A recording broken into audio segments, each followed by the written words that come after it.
Hi friends, welcome to the Money Breeder.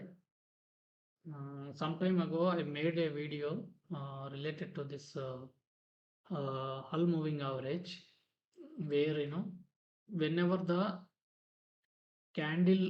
rejection candle closes above the hull moving average, we can initiate the trade by having the next low, previous low is the target. Okay, that means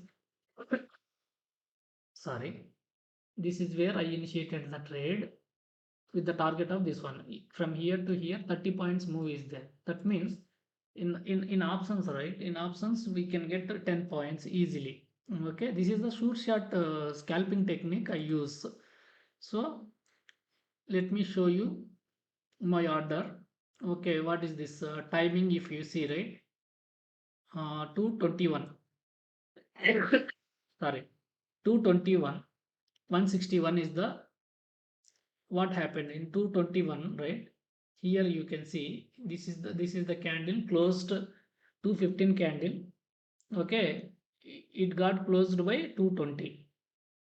Okay, 221 after closing the candle, next candle I initiated the trade.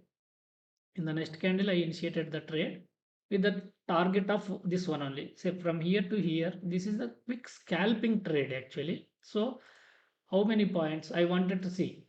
161 is the my entry, 171 is the stop loss. Okay, target is 1 is to 1.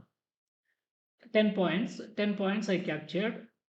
Okay, nifty, you see this is the 10 points I captured. 161, 23,350. Okay, this is how small trades you can trade, do the small trades by having this simple techniques actually. So this technique I use for scalping. This works in the stocks as well as the index, everywhere it works. Okay, I teach more price action related stuff in my course actually to my students. Okay, all the intraday skills, the scalping techniques, the price action techniques, which candle where it is going to have the rejection, all those details in detail I discuss in my courses actually. As of now, this is the simplest trade I did here. Okay, thank you so much. Thank you for watching this video. Please be subscribe for my channel. Okay, you can get more interesting videos like this every day going forward. Thank you so much.